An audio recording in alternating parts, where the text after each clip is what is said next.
For as long as I live and as long as I live, I will never not think about you. Scene की शुरुआत यहाँ से होती है कि वो खिड़की के बाहर देखते होते कैरेज से, और हम देखते कि विक्टर वो न्यूज़पेपर पढ़ते हुए ड्रिंक कर रहा होता है। और आज न्यूज़पेपर में छपा हुआ है कि एक बेटा जिसने अपनी ज़िंदगी पूरी गुजार दी अपनी मॉम के लिए, और आखिर में उसका गला दबा दिया उसकी मॉम ने खुद। मुझे लगता है कि रॉयल फैमिली को एक बार फिर से ज़रूरत है, जो विक्टर है उसके रॉयल फैमिली में शामिल होने की जो आई है नोटिस, उसे एक बार वापस से गौर करना चाहिए उसके ऊपर, और एक बार चर्चा करनी चाहिए। तो जर्नलिस्ट ने अब ये लिखा है कि उसे और बार मौका दिया जाए। तो जब वो पी रहा होता है तभी उसका जो सेक्रेटरी वो आता है और बोलता है कि जो मैडम है वो आ गई हैं। वो चौंक जाता है। स्कारलेट, जैसे उसे याद ही नहीं कि 100 दिन पूरे हो चुके हैं उसके कॉन्वेंट के। वो ऊपर से खड़ा हुआ सीढ़ियों पर उसे देखता रहता है। वो नीचे उतरकर उसे देखते हुए फिर मिलने आता है कि क्या होगा। और हमारी स्कारलेट बोलती, विक्टर बहुत टाइम हो गया ना। वो आज भी मुस्कुराकर विक्टर को, विक्टर बोलता है, स्कारलेट इतनी रात गए तुम यहाँ पर? हम तो कल मिलने वाले थे ना, कल सुबह। स्कारलेट कहती है कि हाँ सही कहा, वैसे भी मैं आज तुमसे मिलने आई हूँ क्योंकि मुझे तुमसे कुछ कहना है। फिर जो विक्टर है वो उसे देखने लगता है और वो ढूंढने लगती है कुछ, तो कहाँ गया। और यहाँ पर विक्टर सोचता है उसे देखते हुए, जब वो ये करती रहती है, कि ये तो पहले से ज़्यादा मुझे अच्छी लग रही है। क्या इतना मज़ा आया उसे कॉन्वेंट में? क्या इतनी अच्छी ज़िंदगी होती है वहाँ की? और तभी जो स्कारलेट है वो निकाल कर देती है, देखो ये रहा। वो बोलती है, ये लो, ये डिवोर्स पेपर्स हैं, लॉर्ड ग्रिगोरी ने परमिशन दे दी है। तब वो चौंक कर पूछता है, डिवोर्स पेपर्स? तब वो बोलती है, हाँ, ये लो, मुझे डिवोर्स दे दो। इसके बाद तुम किसी जो शानदार अच्छी फैमिली हो उससे शादी कर लेना, वहाँ की लड़की से। तो जो ये लोग हैं तुम्हें रॉयल फैमिली में आने देंगे। मैं पहले ही बता दूँ, बहुत सैड होने वाला है ये। तो फिर उसके बाद में विक्टर कुछ नहीं बोल पाता है। वो उसे देखता रह जाता है बस। और उसके मन में वो सारी तस्वीर स्कारलेट की सामने आने लगती है। वो सोचता है कि इतने दिनों के बाद जब तुम उसका पश्चाताप करके यहाँ पर आई हो, तो तुमने ये फैसला लिया है। वो उसे पढ़कर वो डिवोर्स पेपर्स को पूरी तरह से शॉक हो जाता है। वो उसके चेहरे पर अपना हाथ रखती है और बोलती है कि मुझे माफ़ कर दो, मेरी वजह से तुम्हें इतना सब कुछ सहना पड़ा। मैं जानती हूँ मैंने तुम्हें धोखा दिया है, मगर जो मेरा प्यार था तुम्हारे लिए वो बहुत ही सच्चा था, मेरी ज़िंदगी से भी बड़ा। मगर पता नहीं ये सब यहाँ पर आके क्यों ख़त्म हो रहा है। और वो अपने हाथ को पीछे ले लेती है। विक्टर को कुछ नहीं बोलना है। वो बोलता है, ब्लाइट यानी उसके सेक्रेटरी को, पेन लाओ।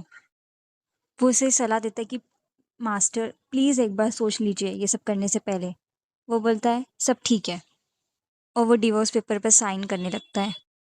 तभी स्कारलेट जब वो डिवोर्स पेपर पर साइन कर देता है, तब बोलती है, ये सच में सब कुछ ख़त्म हो गया ना? तो वो बोलता है, हाँ। वो बोलती है, तो अब मुझे चलना चाहिए, मैं अपने घर जा रही हूँ। तब वो बोलता है कि तुम अभी निकल रही हो? वो बोलता है कि ये बहुत देर हो चुकी है और बारिश भी बहुत ज़ोर की हो रही है, पागल मत बनो, कल जाना।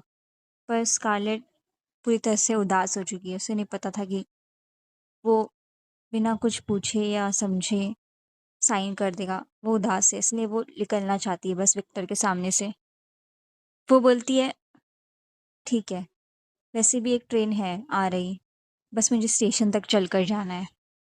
वो दरवाज़ा खोलती है और मुस्कुराकर विक्टर की तरफ बोलती है कि अपना ख्याल रखना, माय लव, और जाने लगती है। और विक्टर के सामने वो दरवाज़ा उसके चेहरे पर बंद हो रहा है। वो खड़ा-खड़ा बस देख रहा है उसे।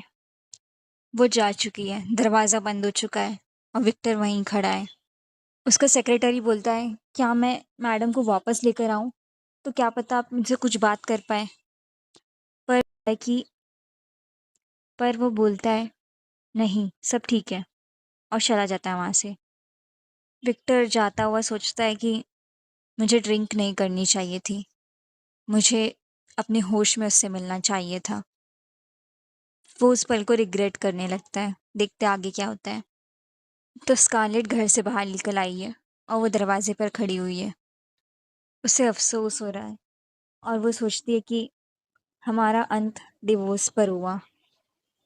वो सोचती है कि अगर कोई मुझसे पूछेगा कि तुम डिवोर्स क्यों दे रही हो, तो मैंने बहुत बार शब्द जुटाने की कोशिश की, पर कभी सही शब्द मैं ढूंढ ही नहीं पाई कि मैं क्या कहूँगी। क्या मैं ये कहती कि मुझे उम्मीद थी उससे, भले ही मैं जानती थी वो एक ऐसा इंसान था, मुझ में कोई इंटरेस्ट नहीं है लोगों की तरह। और तभी कोई छतरी लेकर आता है उसके लिए, और ये एंड्रे है। वो बोलता है, लेडी आप थोड़ा जल्दी जल्दी चलेंगी। वो चौंक जाती है, एंड्रे। तब वो बोलता है कि आप जब जा रही थी तो मैंने सोचा कि इसी बहाने चलो मैं भी अपनी जो जॉब है उसे छोड़ देता हूँ। वो बोलती है कि एंड्रे मेरी जो दुकान होगी घड़ियों की, वो बहुत छोटी होगी, मुझे नहीं लगता मैं तुम्हें उतना पे कर पाऊंगी। क्या वो चलेगा तुम्हें? एक बार तुम्हें वापस सोच लेना चाहिए। तब एंड्रे बोलता है कि ये मेरा सपना था। तो स्कारलेट बोलती है, सपना? तो वो बताता है कि मेरा सपना था कि मैं एक दिन एक छोटे से बिजनेस से चालू करूँगा और एक बहुत बड़े बिजनेस में से तब्दील कर दूंगा, पैसा ही पैसा। और वो बोलता है, वैसे भी आप बहुत अच्छी टेक्नीशियन हैं क्रिम्सन पैलेस से, तो आपको मुझे ज़रूरी ज्वाइन करना चाहिए। वो बोलती है, मैं अपनी पूरी कोशिश करूँगी। तब एंड्रे बोलता है, थैंक। और वो लोग दोनों जाने लगते हैं। तो अगला दिन हो चुका है, एक साफ सुबह, साफ आसमान के साथ। तो 7th एवेन्यू, जहाँ पर वो सोच रही थी कि वो अपनी दुकान खोलेगी, वहाँ से उनका सीन दिखाया जाता है। वो दोनों ही खड़े हैं और उस जगह को देख रहे हैं। तब एंड्रे बोलता है, ये तो उससे भी छोटा जैसा मैंने सोचा था, ये तो मुझे लगता है किसी नाक के छेद से भी छोटा है। तब वो बोलती है, तुम्हारी हिम्मत कैसे हुई ये सब सोचने की? हम लोग क्या करेंगे, नीचे शॉप रख देते और ऊपर हम लोग जो सही करने की जगह है वो, और लिविंग एरिया, क्या कहते हो? वो बोलता है, ठीक है, और जालों को देखने लगता है जो लगे हुए हैं। वो बोलता है, तो बॉस आप तो, मुझे लगता है कि तैयारी करेंगी नए नए प्रोडक्ट्स लाने की, तो मुझे लगता है कि जो हमारी दुकान खुलने वाली है उसकी ओपनिंग सेरेमनी की तैयारी तो मुझे ही करनी पड़ेगी। तब स्कारलेट बोलती है, अकेले? तुम्हें नहीं लगता है बहुत ज़्यादा काम है? तब वो बोलता है कि ऐसे किसी ने जिसने डम्पलेट फैमिली की इतनी सारी प्रॉपर्टीज हैंडल की, तुम्हें ही लगता है कि ये जो छोटी सी नाक के छेद की दुकान है मैं उससे संभाल नहीं पाऊंगा?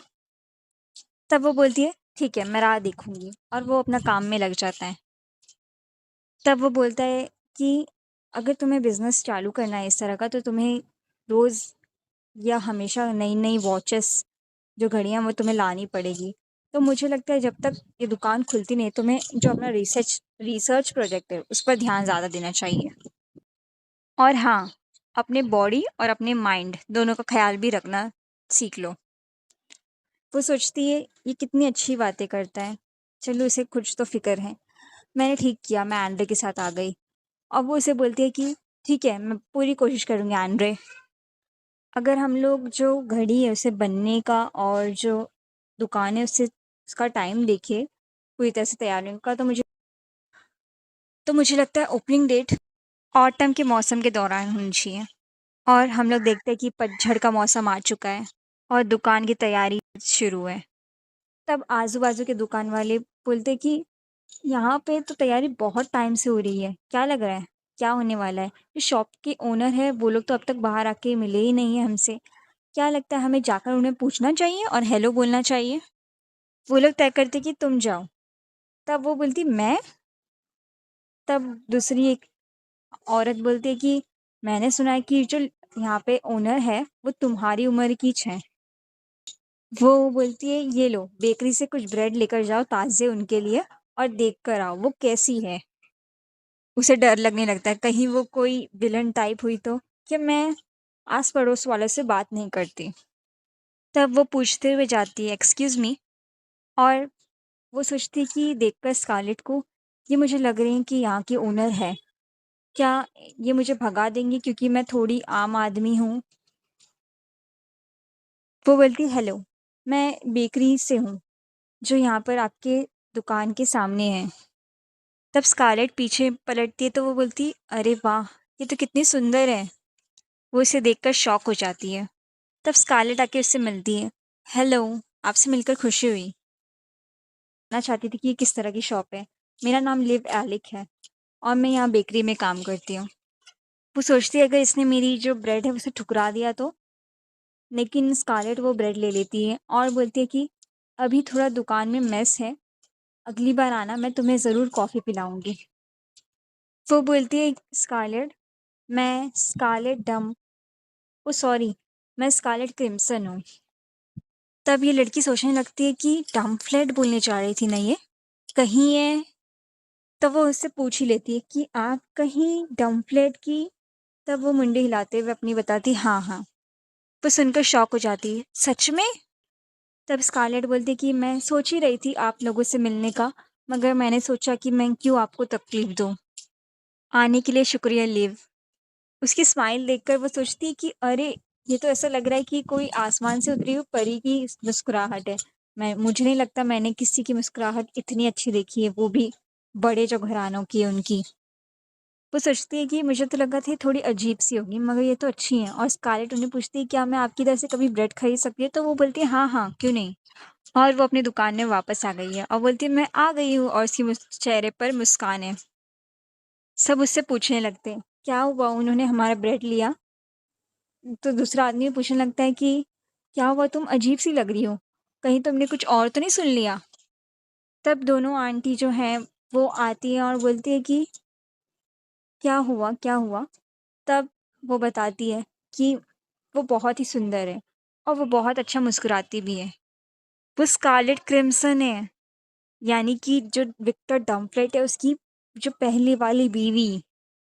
वो दोनों भी शॉक हो जाते हैं और वो बताती है उन्हें कि ये एक शॉप की दुकान होने वाली है और वो यहाँ पर खुद से अपनी जो घड़ियाँ हैं वो सही करेंगी और बनाकर ही बेचेंगी। तो यहाँ पर हम लोग देखते हैं कि एंड्रे और जो स्कारलेट है वो भी उसी दुकान को देखते रहते हैं जो उनके सामने होती है।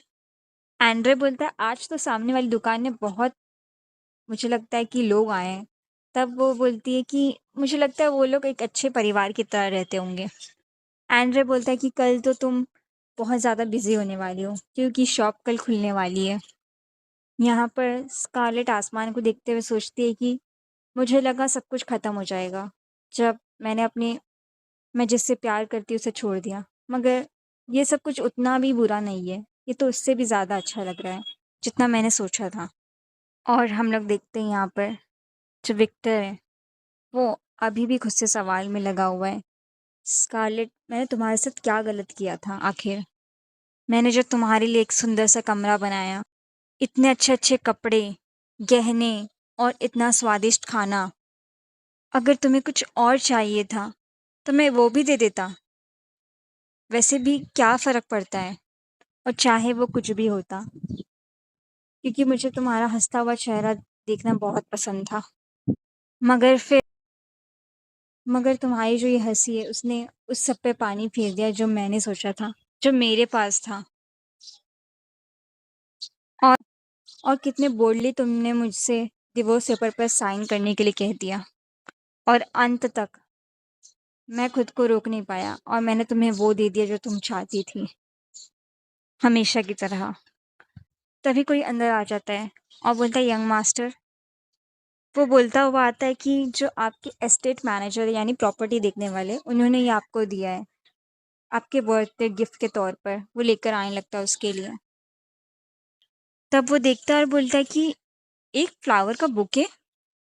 वो बोलता है सेक्रेटरी इसका, हाँ, जो इससे पहले डिज़ाइन करके गया, उसने कहा था कि मैं आपको ये दे दूँ ध्यान से। वो कार्ड पढ़ता है, उसमें लिखा हुआ है, हैप्पी बर्थडे विक्टर, ये मेरा आखिरी तोहफा है तुम्हारे लिए। मैं आशा करती हूँ तुम्हें तुम्हारी खुशी मिल जाए मेरे बिना भी, स्कारलेट। जो वो 4 पत्तों वाला क्लोवर है वो लेकर हाथ में देखने लगता है विक्टर। अब क्रिम्सन वॉच शॉप में यहाँ पर एंड्रे बोलता है तुम कहाँ जा रही हो? तब वो बोलती है कि मैं अपनी फैमिली के घर जा रही हूँ, मैं आ जाऊंगी थोड़ी देर में। तब एंड्रे बोलता है कि वैसे ही मैं बहुत मेहनत कर रहा हूँ, तो बॉस तो जाके आराम से घूम ही सकते हैं। वो बोलती है मैं आ जाऊंगी जल्दी। तब एंड्रे बोलता है कि तुम्हें जल्दी करना चाहिए और काम पे लगना चाहिए। तब वो बोलती है यहाँ पर बॉस कौन है? तो हम लोग देखते हैं यहाँ पे स्कारलेट साइकिल पर जा रही है।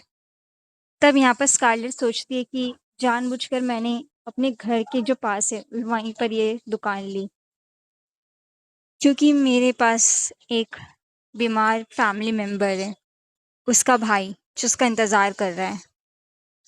तब वो अपने भाई को आवाज़ देने लगती है, लेकिन उसके सर पर कुछ ब्रेड के टुकड़े आके कोई फेंक के मारता है। 2 जन यहाँ पर बैठे, एक औरत एक आदमी। तभी वो औरत बोलती है कि माफ़ करना स्कारलेट, मेरे हाथ से जो मैं ब्रेड खा रही थी वो उड़कर चला गया तुम्हारे पास। और वो आदमी बोलता है कि तुम यहाँ पर मेरे डैड के घर पे क्या रही हो? ये दोनों ही स्कारलेट के कजिन्स हैं। एक का नाम, यहाँ पर जो लड़का है उसका नाम आर्नोल्ड है और इसका नाम, लड़की का नाम मैरिलिन। तब स्कारलेट बोलती है तुम्हारे डैड का घर, भले ही तुम लोग यहाँ पर अभी रहते हो, मगर ये मेरे डैड का घर है, ये क्रिम्सन फैमिली का घर है। तब वो लोग बोलते हैं कि शांत हो जाओ, वैसे भी तुम्हें पता होगा कि मेरे डैड ने कब से तुम्हारे डैड से ओनरशिप ले ली है, और तुम तो अपने भाई को छोड़कर चली गई थी ना शादी करके, और अब तुम्हारी हिम्मत देखो, तुम वापस आ गई हो यहाँ पर। स्कारलेट को गुस्सा आता रहता है। वो बोलती है कि मैंने इसे छोड़ा नहीं था मेरे भाई को। तभी उसका भाई आता है। स्कारलेट, स्कारलेट, क्या तुम यहाँ पर हो? तब वो अपने भाई को देखने लगती है, तुम यहाँ हो? उसका भाई बोलता है तुम इतनी दूर तक आई हो, चलो अंदर चलकर बात करते हैं। वो बोलता है इसे अपना ही घर समझो। वो बोलती है ठीक है। वो कुछ कुकीज़ ढूंढने लगता है और बोलता है मैंने तो यहीं कहीं रखी थी। तब वो पूछती है तुम्हारी आँख कैसी है? मैंने जो तुम्हें बॉटल दी थी दवाई की, क्या वो काम कर रही है? तब वो बोलता है मुझे पता नहीं, मैंने पूरा बॉटल यूज़ कर लिया है, क्या पता असर कुछ दिनों में दिखे। तब वो बोलती है कि लाओ मैं देखती हूँ। वो उसकी पट्टी हटाकर देखने लगती है।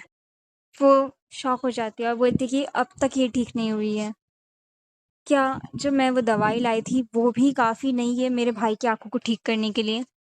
तब वो लेकिन अपने भाई को झूठी आस देने के लिए झूठ बोलती है उससे कि मुझे लगता है वो सही हो रही है, देखो मैं तुम्हारे लिए दूसरी बॉटल भी लेकर आई हूँ, ये लो। वो बोलता है इसका भाई ये तो बहुत महंगी है ना, तुम क्यों अपने आप को इतनी तकलीफ पहुंचा रही हो मेरे लिए? तब वो बोलती है कि नहीं, कुछ नहीं है ये, वैसे ही मुझे डिवोर्स करने के बाद बहुत कुछ मिला है और मैं अपनी दुकान को भी चला रही हूँ अब। उसका भाई बोलता है क्या तुम्हारी दुकान अच्छी चल रही है? मुझे तो बहुत अच्छा लग रहा है, मैं तुम्हारे स्टोर को एक दिन ज़रूर देखना चाहूँगा। वो बोलती है कि बहुत समय हो गया उसका चालू हुए उसे, क्या तुम देखना चाहोगे? तब उसका भाई बोलता है जब मेरी आँखें ठीक हो जाएँगी तो मैं ज़रूर आऊँगा तुम्हारे साथ में। तब स्कारलेट बोलती है कि सही कहा, वैसे भी तुम्हारी आँखें जब ठीक हो जाएँगी तो हमारे पास बहुत कुछ होगा जो तुम करना चाहते हो। वो बोलती है जब तुम्हारी आँखें ठीक हो जाएँगी तो हम लोग मेरे स्टोर में चलेंगे और साथ ही जो हमारा घर छीन लिया है इन लोगों ने, उस पर वापस से अपना अधिकार माँगने की कोशिश करेंगे, और जो हमारी फैमिली का फैक्ट्री था उस पर भी हम लोग अपना दावा करेंगे। उसका भाई बोलता है ये ज़रूर होगा, और वो अपने भाई की आँखों में दवा डालने लगती है। तब उसका भाई बोलता है स्कारलेट तुम्हें पता है? तो वो बोलती है क्या? वो बोलता है कि उसका भाई तुमने मुझे छोड़ दिया, ऐसा मैंने कभी नहीं सोचा तुम्हारे लिए स्कारलेट।